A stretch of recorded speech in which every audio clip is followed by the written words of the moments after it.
it's not taboo anymore. Just like it's not taboo to be cremated as it was 30 years ago. It's not taboo to ask, how much is this going to cost? So it really allowed us to meet each family where they are. And people get it. Like, they know that there's a cost associated with every level of service that they're going to receive. And if you're able to articulate that, train that with your personnel, I'm not going to say it doesn't have its challenges. I mean, we have our challenges every day, and people are already confused in a state of grief. But it's really important that you lay everything out and have the right presentation in place verbally over the phone. The phone is very important, as you've said in so many of your episodes and so many of your clients have said. Just because it's online, you cannot lose that personal touch. Welcome to the Direct Cremation Podcast with your host, Tyler Yamasaki.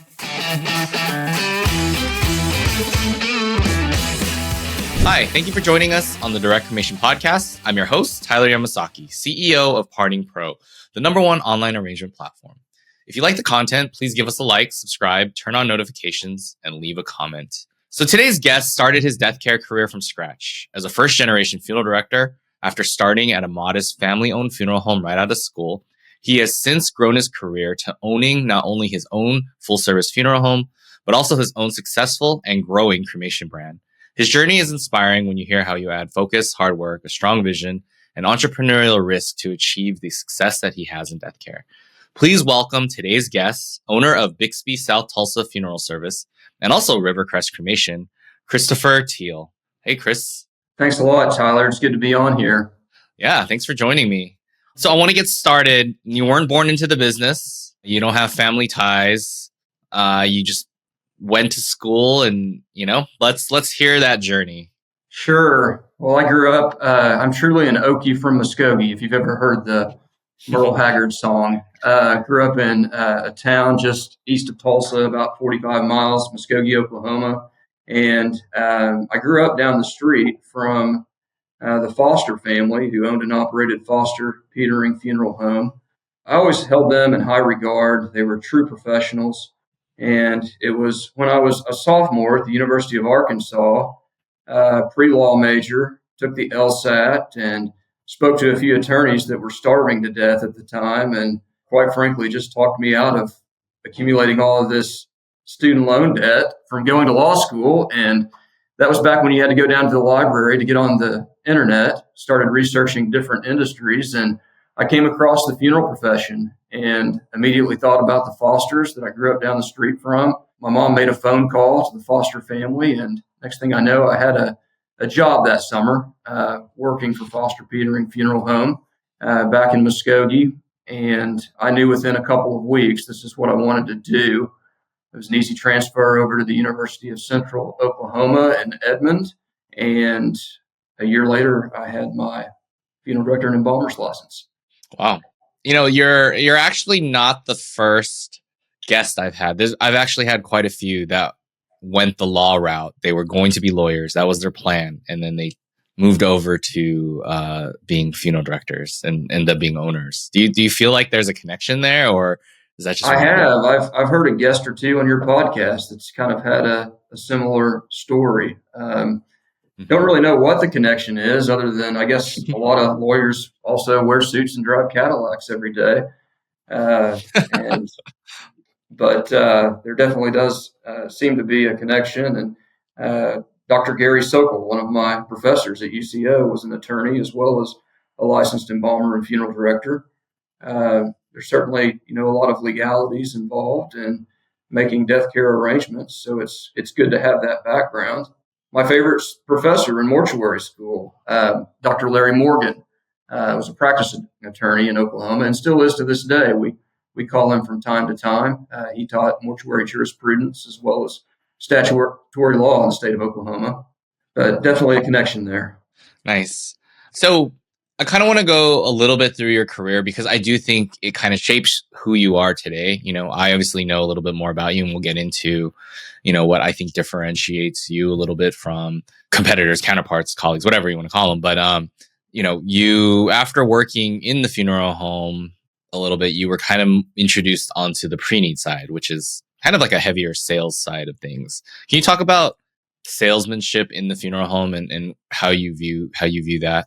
Absolutely. Well, I came back to Muskogee after I graduated school, and the foster family didn't have a an opening for a licensed funeral director, so I went to work for the competitor who served more of a blue collar market, 3 locations out, a lot of rural families. So it was really a whole different experience, but I really got an opportunity to learn rural funeral service, making death calls in the middle of the night, 45, 50 miles from home in the hills of eastern Oklahoma.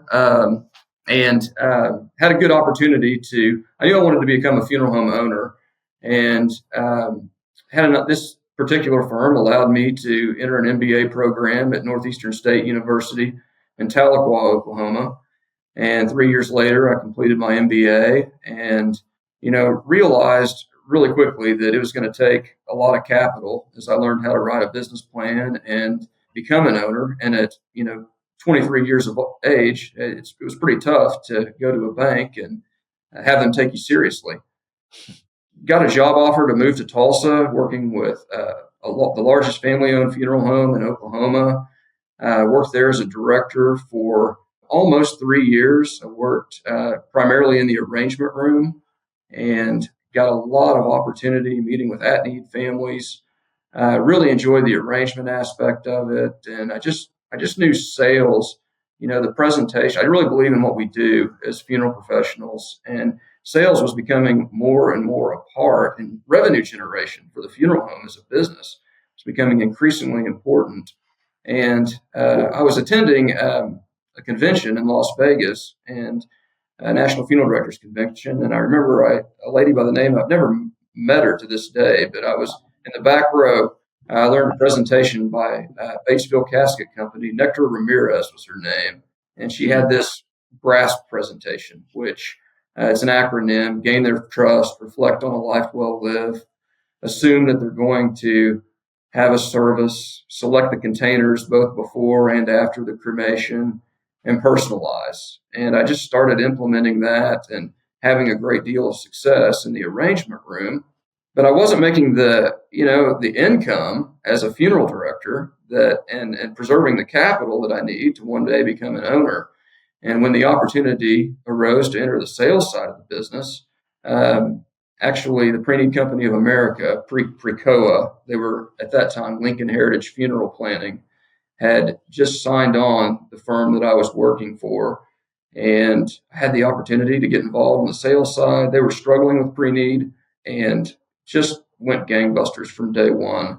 It was just a phenomenal marketing model, a good brand that I was representing, and just overnight, tripled my monthly income.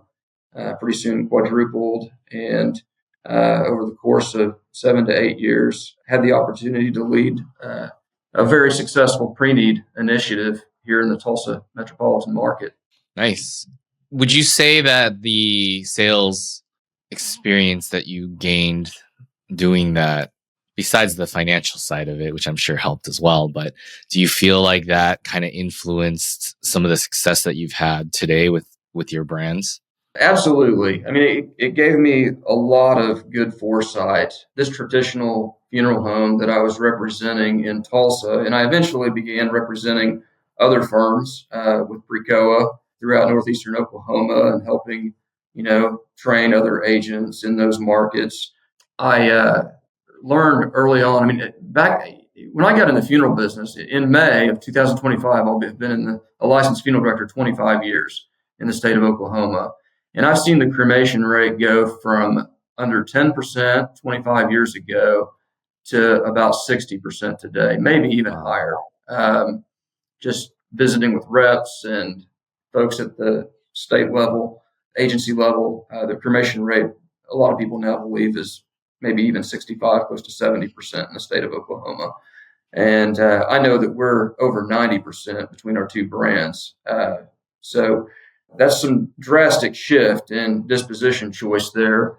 The firm that I was representing on the pre-need side, they were about 20 to 25% cremation just 10 years ago. And I was prearranging that's at need, and I was prearranging over 70% cremation. personally producing over $2 million in pre-need a year.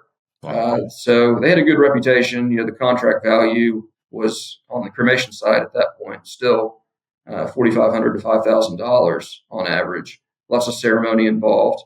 But I saw that we're going to experience some drastic change, and those firms that don't embrace those changes aren't going to be here. And I was just looking forward to the opportunity to be in an ownership position to take advantage of that and serve families well. Mm.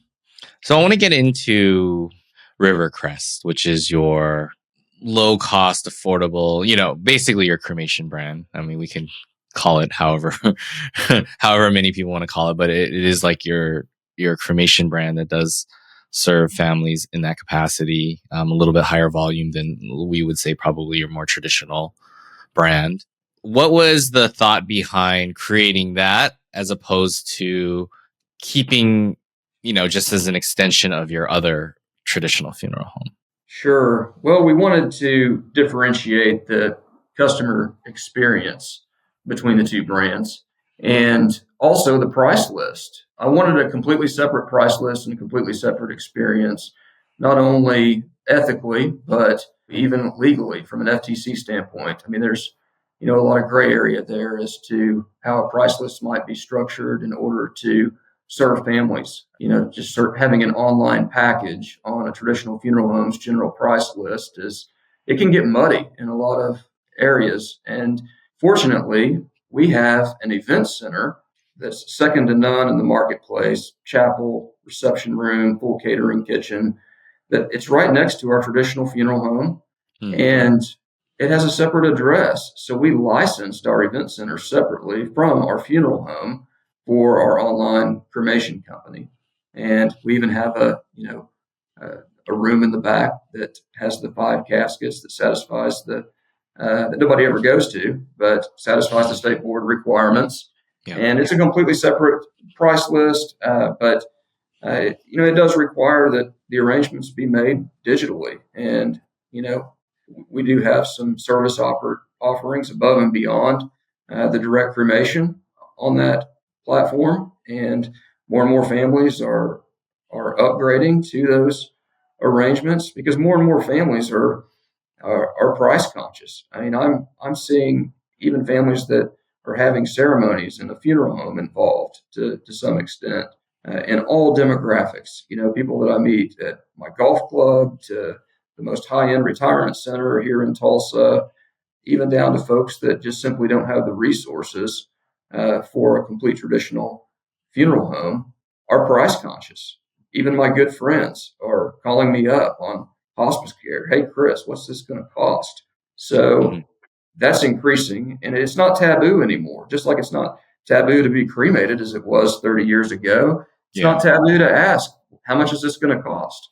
So it really allowed us to meet each family where they are. And people get it. Like, they know that there's a cost associated with every level of service that they're going to receive. And if you're able to articulate that and train that with your personnel, I'm not going to say it doesn't have its challenges. I mean, we have our challenges every day, and people are already confused in a state of grief. But it's really important that you lay everything out and have the right presentation in place verbally over the phone. The phone is very important, as you've said in so many of your episodes, and so many of your clients have said. Just because it's online, you cannot lose that personal touch. Of course. I do think that, the one thing that did come out of COVID is that death became more on the forefront of people's minds, the public. So, I do think that now we have more of an opportunity in death care to serve families in a way where they're not coming in so antagonistic as maybe they once were 5-6 years ago. Do you feel like that has changed a little bit when people come to see you now? Or do you feel like that sentiment is still lingering? Absolutely. It just seems like the traditional funeral home experience that people have had in the past isn't expected nearly to the level that it used to be now. People are comfortable using technology. Even at our traditional funeral home, we are making arrangements over the phone, emailing documents, getting signatures, even we have a collaboration center with our Osiris software that we use regularly. We send out to our traditional families before we even plan a meeting. So the arrangement conference is shortened substantially now, I think, because we're better able to prepare people for when they come in. And just, we've completely redesigned our funeral home through a remodel. We used to have just little staterooms everywhere, and it was set up for families to camp out at the funeral home for 3 to 5 days before the funeral. Now everything is scheduled in 2-hour increments. If the 10% of families that do have a public visitation now that we serve, it's 2 hours from 6 to 8 p.m. in the evening, and we typically don't ever see anyone outside of that. So the arrangement process, the way that facilities are set up, it's really allowed funeral homes to learn to operate more efficiently. And as a byproduct of that, and we've seen our P&Ls operate at much higher margins because we're able to serve so many families, more families under one rooftop. That's amazing. One of the reasons that I wanted to have you on is because you have a very sales focused mind. And I feel like that is a missing skill, although I think it is necessary in especially ownership. Sales is a skill that I don't think is innate in everybody. It obviously can be learned, but I do think that sales is something that maybe was like looked down upon for a while, or like Sure. no one wanted to say it was sales, even though deathcare obviously is sales, right? You're selling your services, you're selling merchandise, you're selling to the family pre-need. What would you say makes you such a good salesperson? Well, I really believe in funeral service, for one. I'm a funeral director at heart, and I want to serve families and get the call. And it's more competitive now than ever. Early on, I was criticized and ridiculed within the industry for being so successful in the arrangement room. Not once did I ever have a complaint from my clients, but there was a lot of jealousy there, a lot of some people would pat you on the back, but you'd have to be working with 3 or 4 other funeral directors that were 30 years your senior. That I was called a whippersnapper, and I'm not going to lie and say that I haven't been fired from a funeral director position throughout my career, but that was difficult. One time it was 2 weeks before I was closing on a new house, and I'll never forget that. That was the best thing that ever happened to me, and what forced me to go into the sales side full time, selling pre-need, and the next month my income tripled. So that was a blessing in disguise. What do you think the difference is? Could you give me an example of when you were to, let's say, approach an arrangement with a more sales mind versus if you were to approach an arrangement on just I call it passive arrangement, where, you kind of ask the family what they want, but you're not necessarily, I want to say, pushing or trying to increase the sales of your merchandise and services. Sure. Like what is something that you can do in the arrangement office to, where it doesn't feel pushy, you're not overbearing, but there's something that you're probably doing different that will get higher contract totals than someone who just kind of, listens to the family and then doesn't really push certain things. So what would you say is the difference maker there? Well, I think meeting every family where they are. I believe that a good majority of families need the professional service of a funeral home. Mm-hmm. It's difficult online to accomplish that. But when you sit down with it, if we're talking about in the arrangement room, you've got to gain their trust in a genuine way and just sit down and ask people what happened. I mean, just knowing and caring, knowing how to approach the arrangement conference. And that's usually a 10 to 15 minute conversation about what happened. But at least you get an understanding of what the family's needs are, what their social circles are like. Sometimes, some families don't need the professional services of a funeral home. Nowadays, as people are more and more isolated, they're not involved in civic clubs. Their social circles are so much smaller than they were 10, especially 20 years ago, that if they had a funeral, nobody would show up. I think you still have to respect that, but there's so many families that truly need the services of a funeral home to make those 3 to 5 days, or these days, 3 to 5 weeks after a death occurs smoother. We even compete with churches now. They tell families to go to the funeral home and, essentially make the body disappear, and we'll take care of everything else. And I even have families that are offended by that. A lot of funeral directors will just write up the direct cremation and let them go on their way.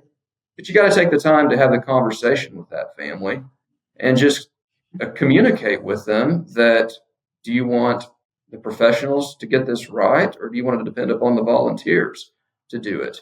And I've actually asked that question on several occasions, and they end up engaging the professional services of the funeral home. But we're in a time now to where you got to serve the families from a professional standpoint that want and need to be served, and that's not the majority of families. It has to be shifted towards a business model that's volume oriented in order to get the clients into your funeral home that truly want to be served from a professional standpoint, above and beyond just direct disposition. And it's really interesting. We're going to serve over 800 families this year. We established Rivercrest, our online cremation brand, in 2021 when we partnered with Parting Pro. We did 130 calls our first year. We've added 100 calls each year to that. So Rivercrest will do about 500 calls this year, maybe more. Our traditional brand is going to be about 250. But it's amazing how the two brands refer back and forth to each other. Everybody told me, you're crazy, Chris. You're going to put your traditional funeral home out of business. Well, there's at least 3 or 4 families a month that come to our cremation brand, whether they're referred by hospice or they find us online through our Google ad, and they realize that their needs are more. And I'm just completely honest with them. This is what we can help you with online. But in my honest opinion, your family, you need the professional services of a funeral home, whether it be our traditional funeral home or there's several other good ones in the community. We want to be the ones to help you. You have 10 minutes to come in and have a conversation with one of our directors at Bixby South Tulsa Funeral Service. We just want to make sure that your family's well served at the end of the day. That's interesting. And, I've had other guests on here who, will say that they have 2 brands and that the crossover is actually really low, that they don't refer upwards usually, where if they come for the cremation, they usually don't go the other way to the full service. I'm not going to lie to you, Tyler. We get phone calls at our traditional brand much more often, price sensitive. Yeah. And if a family calls up and says with an anger in their voice, how much do you charge for cremation? If I quote them $2,500 at our traditional brand, I'm pretty confident I'm going to get a click. So, it's just a simple conversation. Tell me what your needs are, and let me introduce you to our sister company. If I could just get your email address, I'll send you over a link. We're available by phone. We're still going to give, show your family the same respect as any other provider in the market, but this is just a cost-effective way to meet your needs. Well, what I was going to say is, I think that happens a lot, but I think that the reason that you're seeing more go, or not more, but you are seeing people go the other way is, I would say, probably due to how well your staff or even you answer the phone on the Rivercrest side, on the cremation brand side, because we're owner operators, and we're owner operators, and that's a huge advantage. It's really, there are certain intangible qualities that only a handful of, like you said, funeral directors typically aren't salespeople. There's only a handful of funeral directors that have those intangible qualities, and that's a big advantage that we do have here. Training is difficult, and as we grow, we're learning that.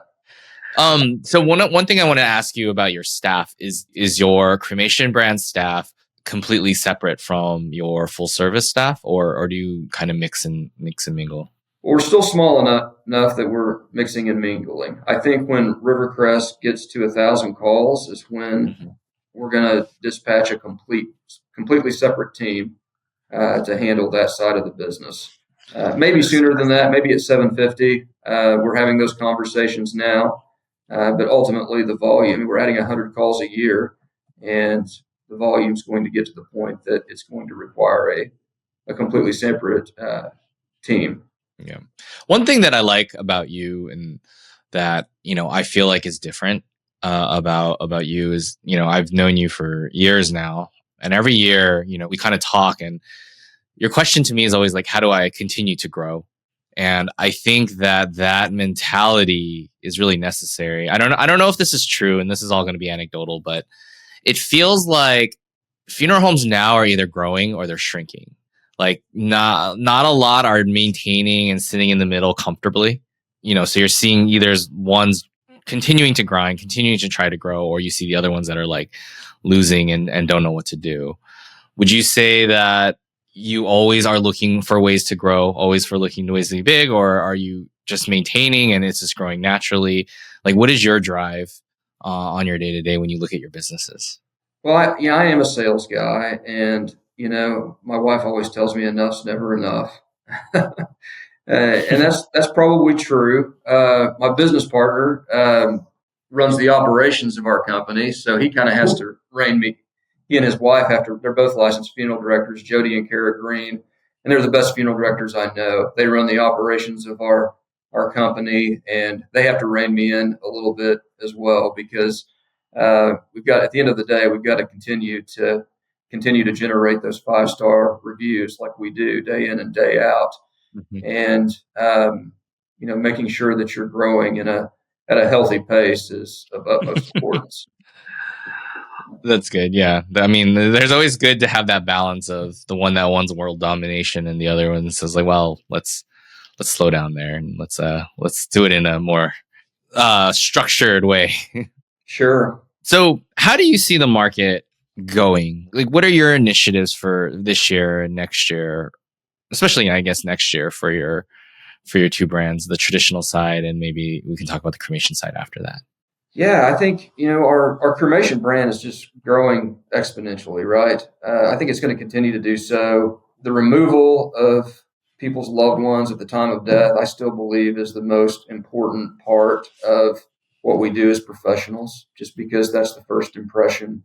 We still answer the phones. We have gone to at least an automated service for our cremation brand, at least a recording, to let people know that, between 8:30 a.m. and 5 p.m. are our business offer hours. Basically, please call us back then if you need information about an existing case that we're working. But if there's been a death, of course, press this number and you'll be connected with the funeral director. That's helped a lot, just because, the after-hour calls could get completely out of hand. But they'll still go to you, right? Those calls? Absolutely. We answer them. If a family's had a death, we're available after hours to answer pricing. But we get that first contact right, I think, better than any other competitor in our marketplace. And that's why we're the number one recommended firm by hospice. And, when people just call, find us organically or on one of our Google ads, you get a live person that truly cares, 24 hours a day, 7 days a week. It's hard work. We make the removal in-house. There are certain things that we do at the removal that just really differentiate us from our competitors that families mention in our reviews, and hospices continue to recommend us. We don't operate on we tell people this, we don't operate on the county rotation. For years, Tulsa County's paid $190 to pick up a body and cremate it. We just can't give the level of service that people deserve at that price point. So we don't bog down our staff on the county rotation. We tell people we can help you, at just under $1,000, or we can give you 5-star service with all the bells and whistles of a traditional funeral. People truly appreciate that. I think to answer your question, we have done absolutely no traditional advertising other than our paid Google ads. We truly have a referral-based business. So we've hired a digital marketing firm as well as an advertising agency recently to kind of help us grow our traditional brand. I think there's a lot of opportunity for growth. We've got a really growing metropolitan area here. People are moving to Tulsa from all over the country, and they're families that value ceremony. So our focus for 2025 is definitely to add another 4 to 5 cases a month that value ceremony to our traditional brand, because we have a about a $7,800 average at our traditional brand and about a $1,700 average at our cremation brand. So I think it's time to place a little emphasis to Bixby South Tulsa Funeral Home for the families that do value ceremony. Nice. How important do you feel is, okay, so I guess this is a two-part question. One, how important do you feel that first call etiquette is to the success of your business, both the traditional and the cremation brand? It's so important. We're in a metropolitan area for the last 30 years. There's been a third-party provider here that I would say has made 80 to 90% of the removals from one rooftop. And the number one reason to our success is we don't use that third-party provider. So the fact that we show up within the hour each and every time, anywhere here in the metro, it's a residential removal. It's two people. We have a $200 residential charge on our online platform.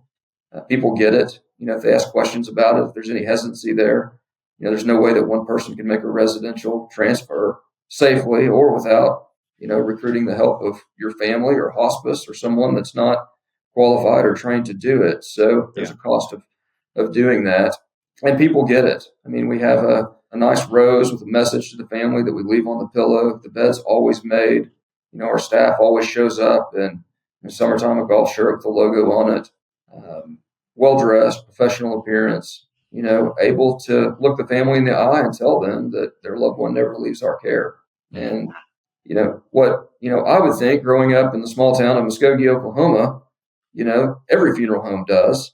The hospice agencies are telling me that it's not uncommon for 3 or 4 decedents to be in the third-party mortuary van with families going out, to the car and seeing that. I mean, coming to a residence after, stopping at the county morgue. And I've heard horror story after horror story.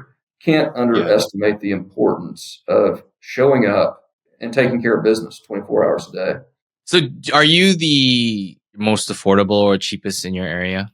Our cremation brand does have the most affordable option in the area. There's one provider that is less, a couple $100 less, but they've lost a tremendous amount of market share simply because about 6 months ago, the hospices told us that they started demanding payment before they would dispatch their team to pick up a loved one. And that just crushed them. But they also operate, on the county rotation and, they have a completely different business model than we do. We serve families that want to be served, every 2 or 3 days, we have the conversation with the family. We're probably not your best choice. I understand that. That's interesting because it sounds like you're putting a touch of care, doing a little bit of those little things that a lot of times, I even wonder if you were to raise your prices, if you would even lose that much market share. That's a conversation that we're having right now. We're starting at $695 on our cremation brand, and our average contract online is $1,700. With hospice, price is always a huge part of the conversation. And while most funeral directors, they fight that, at least behind the scenes, talk bad about hospice, and we embrace that. We understand where those social workers are coming from and, the difficult situations they encounter on a daily basis.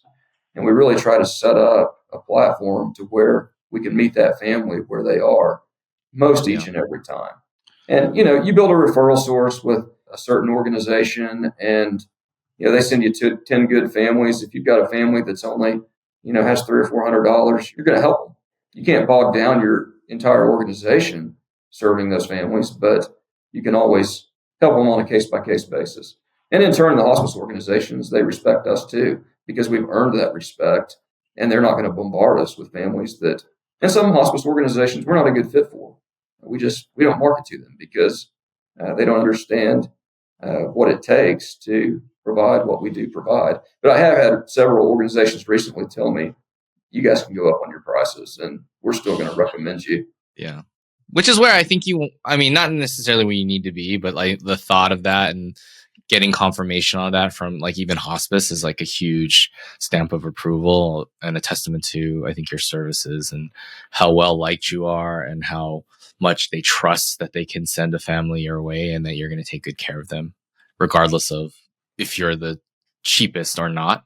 Absolutely. I prearranged a good friend of mine, a hospice nurse, she and her husband, yesterday morning. They were on vacation this week and they came into the funeral home. I spent an hour with them, arranged a couple of nice cremations with ceremony. And she said, Chris, the first thing I said is, thank you so much. I know you know all of my competitors, and the fact that you're here, it means so much to me. And she said, Chris, I don't know how many times I've seen you in the middle of the night. And just the way that you respected the family and the deceased is why I'm here today. I want your organization taking care of us when that time comes. And it's all about relationships. It really is. And there's very few people, that want to work that hard. Number one, I mean, it's not easy. I mean, there's just no way I could start an organization and hire a team as a leader and have the success. It's an in the trenches, day in and day out business if you want to operate at the level of success that we are. Mm-hmm. So what's next for, it sounds like you're going to be investing a good amount in some of your branding on your full service brand on the Bixby side, but what's next for the Rivercrest side? I mean, you've been growing pretty steadily, 100 or more cases a year. Any special plans you have for 2025? I think we're going to just continue to do what we're doing. I don't think we can handle, honestly. We're looking at adding a second crematory. We use facultative technologies, cremation equipment, and have had a tremendous experience with that. Even on the cremation brand side, the online brand Rivercrest, we do a lot of witness cremations in our cremation center. Mm-hmm. And people just, there's been a lot of bad publicity for our profession in the headlines lately. People want to know, where's my loved one going, and is that their cremated remains? I mean, it's sad to say that we have to, explain to families that it's not concrete dust, but that's the world that we live in now. And if a family stops by our funeral home off the street, they can tour our cremation center within 10 minutes, any time of day during business hours. And that means a lot. We have our cremation center, the pictures on our Google page, our website. People know where their loved one's going to be cared for. So I don't think we can handle any more growth right now until we get a second cremation center. I don't want to get to the point to where we're subcontracting that service. Yeah. And right now we're in plans, in the planning phases of building that second cremation center. But, with interest rates and the cost of cremation equipment, it certainly requires some strategy. Got it. Well, that's interesting. So I want to talk to you more on a broader scale of how you see death care, where we're at today, where you kind of see it going in the near future.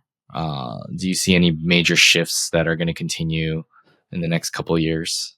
I think we're going to see more and more of what we've seen the past 10 years. I think, the cremation rates, obviously, I think it's going to get to 90% in the U.S. in the next 10 to 15 years. I really do. I'm just seeing what's going on here in the good old state of Oklahoma. I mean, we're supposed to be the Bible Belt, and now it's the most religious people in the community that are wanting to be cremated. They have a church to play the funeral home's role. And then, as people become more isolated, as people are less involved in, my Masonic Lodge, I mean, we're lucky to have, I'm a past master now of 2 lodges here in the Tulsa metropolitan area. And we're lucky to have 8 or 10 people on a stated meeting night. Whereas 30 years ago, there was standing room only at our stated communications. Mm-hmm. So people aren't joining the Rotary clubs. And, when people do have a funeral, it's very uncommon for us to have more than 100 people in attendance. So I think having the business model, you can't just have even with the traditional families or the families that value ceremony, you can't just have a $5,000 or $6,000 service charge. I think you've got to have a more limited service arrangement for those families that do only want a simple graveside service, or maybe a chapel service with 15 or 20 people in attendance. So we're setting up packages to meet those families where they are.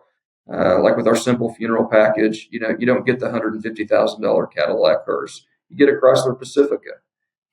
You get a funeral director and a sound technician. You don't have somebody holding the door open. You don't have somebody working the parking lot. You don't have a limousine. All the what a lot of families call bells and whistles, to meet families where they are, to where they can have an affordable, even traditional experience for $4,000 or $5,000.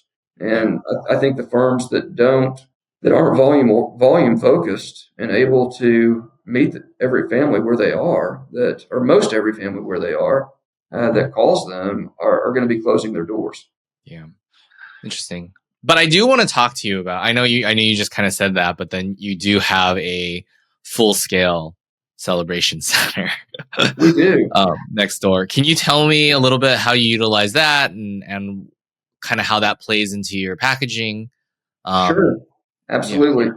I think there's always going to be a need for ceremony. I think it's going to be a smaller percentage of the population that engages that, but you're always going to have families that value ceremony, people that pass away that have impacted a lot of lives, and a lot of people are going to show up at that gathering. It can't be the traditional funeral, though. I mean, we're already phrasing it a celebration of life. People love that. And that's the question I ask families. How can we help you in celebrating your loved one's life? Whether they've told us they just want a direct cremation, or we know that they want a traditional Church of Christ or Catholic funeral. How can we help you in celebrating their life has been a really good phrase for us to use to start beginning to have that conversation. So at our event center, we utilize it for all families that want to engage our professional services, and some families that just want a place to meet and have a meal. We have a cremation with life celebration that just involves a sound technician on our Rivercrest Cremation online arranger. A lot of families will select that. We have the great room with a catering kitchen. We have relationships with caterers all over town.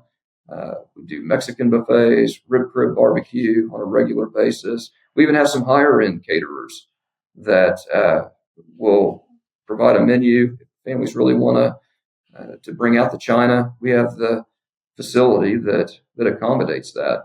Is your event center a dedicated death care event center, or have you done weddings and other events there, birthday parties, stuff like that? The founder of the funeral home, he built this funeral home in 1983, and the event center, my wife used to buy equestrian tack there. It was a tack store next to the funeral home, and the founder of the funeral home bought that in, I think, about 2000, 2001, and turned it into the event center, and he called it Rivercrest Event Center. I understand they went to a wedding show. First year they opened it. Obviously, they'd spent a lot of money on it and wanted to get in the wedding business too. And they booked 40 weddings. And wow. I understand that was the last wedding show that they ever went to, because they said that 40 weddings was 10 times more work than the 120 funerals that they had there. And but no, we don't market that. If families come to us, and we have one family that we've served that they rent it every Thanksgiving. Well, nothing's going on at the funeral home on Thanksgiving, so it's theirs. Right now, we have a church that's meeting there on Sunday mornings. We don't have anyone. It's just an upstart church that stopped by, and they have about 70 to 80 people on Sunday mornings. And I just had another church stop by that wants to rent it on Saturday nights. Well, nothing's ever going there on Saturday nights. So I think, we'll figure out a way to use the space for that.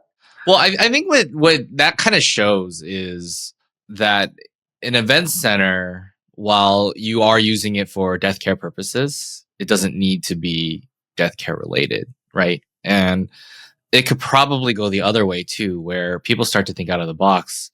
You may not need to do death care stuff at death care specific places, right? You can do your celebrations of life at event center that are agnostic to what that event center is for, right? People really like that it doesn't look anything like a funeral home. It's painted white, really, it kind of has that Skip and Joanna Gaines look, Magnolia look to it with the colors. My wife's an interior designer. She did a great job remodeling it. And people just really love that fresh feeling that it has. And it's separate from our funeral home. We share a parking lot, but people like that. So we don't have you don't hear the phone ringing in the background, or you don't have people coming in there to pick up their loved ones' death certificates and cremated remains. It's a venue that's totally dedicated to that family when they reserve it for their service. Yeah, which I think people probably prefer, right? This is not a house of death. This is Sure. not something related. Awesome. So we want to ask this question, what do you think death care is going to look like in 10 years? Well, I used to be scared of that, Tyler. I really did, that question. But the amount of success that we've had, operating the two brands, and don't get me wrong, it has its great deal of challenges, especially on the operations side. But I think more and more families are going to want minimalized disposition services. They're going to be more and more price conscious. We're already seeing that. But I do think that there's always going to be a small segment of the population that values ceremony, that arranges a contract with a much higher margin on that. And the funeral homes that I think are able to meet a high volume of clients will be the most successful, because if you're just a funeral home, serving 100 families a year that value ceremony, and let's say 80% of those families that value ceremony are not buying caskets and burial merchandise, you're going to be in trouble. Well, you're not going to be here. At the end of the day. So I think we're going to see a lot more consolidation and a lot more firms, as I have, my biggest concern is if the government gets involved in death care. What happens if we start cremating people in the basement of hospitals? As healthcare becomes more and more socialized, our government gets larger and larger. That's probably my biggest concern. Yeah, I really, for a while there, especially pre-COVID, it felt like there was this commoditization of death care, and that there was a push for that on the consumer and the governmental side. And then I think after COVID, after death was more of a apparent thing for most Americans, I feel like the shift changed a little bit, and I think the importance of service and personal touch, and not, just, even if you are just doing a direct cremation, there's still something about it that you want to have feeling towards it. It's not just a disposition and we're done, even if, that's what they're doing. But I don't know, I could be wrong. maybe it's just me being more ingrained into death care, but that's kind of how I feel. The tide has changed a little bit. Absolutely. Well, there's always, people live remarkable lives at the end of the day, and there's always going to be a segment of the population that lived a remarkable life, and that deserves to be celebrated. But we also can't forego, the increasing number of families that don't value what we do. I think we have to have an option for them as death care professionals, not only to, respect their wishes, but to be sustainable as a business, because it's just such an increasing segment of what we do. Cool. Chris, is there anything else that you wanted to talk about today? I don't think so, Tyler. I love your podcast. You guys, I don't, being an owner operator, in the trenches, I don't get, my vacations are spent with my wife, Katie, and my daughter, Sadie, and son, Jackson, and I don't get to attend conventions on a regular basis. I haven't been to a convention in over a decade. So what you have brought to death care digitally is just watching your podcasts and being able to connect. Thank you for that. Especially no. Yeah, I appreciate that. No, it's always fun to talk to people who are, I feel like there's a lot more similarity between, starting a business, and I think the entrepreneurship of owning your own funeral home has there's, you don't think about it in that way. You don't think, oh, that's an entrepreneur that's taking that risk and put that, but it truly is. And so I love talking to people who do that, because I feel like we're a lot more similar than you would think. Obviously I'm in technology and you're in the services side, but that risk that you take, that understanding how to manage people and thinking about the business and salesmanship and all that stuff, I feel like is all very similar. It's just in a different industry, I guess you would say. Well, that's why our partnership with Parting Pro has been such a good deal. Well, I appreciate you saying that. We'll always sing the praises of Parting Pro, but obviously, it is just a tool, and it's the operators that make it work. I do believe that you and whoever else finds success out of it would probably be able to do it with pen and paper if they really wanted to. Obviously, it would take them a little bit longer, but running successful businesses, it's not about secrets; it's about execution. And you've obviously been able to figure out how to execute. So I can't tell you how many conversations I've had with your people through the years that have helped us improve from just not only utilizing the software efficiently and effectively and delivering a positive customer service experience, but to merchandising. I mean, your drop ship merchandising has just been phenomenal for our merchandise sales.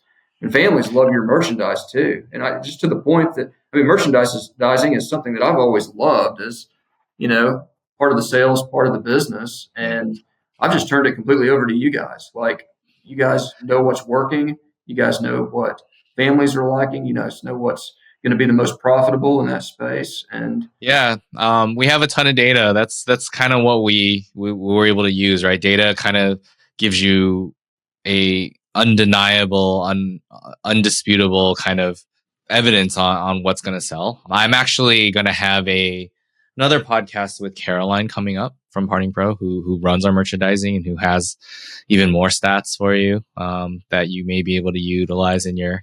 Obviously, you're in an arrangement office right now, so displaying what works and what doesn't. But this is the only quiet place in our funeral home I could find, so it's pretty chaotic around here everywhere else. As you can imagine. I get that. All right, cool. Well, I really appreciate your time, Chris. As always, it's a pleasure to talk, and I thank you for sharing some of your, I don't want to call them secrets, but sharing some of the tips and tricks and the things that you do to have grown your business to where it is today. So thank you very much. Thank you, Tyler. Keep up the good work. Will do. All right, for the Direct Cremation Podcast, I'm Tyler Yamasaki. Catch you guys next time. Thank you so much for listening. If you've enjoyed this episode, please leave us a review on Spotify or Apple Podcasts. If you ever want to know more, please find us at directcremation.com.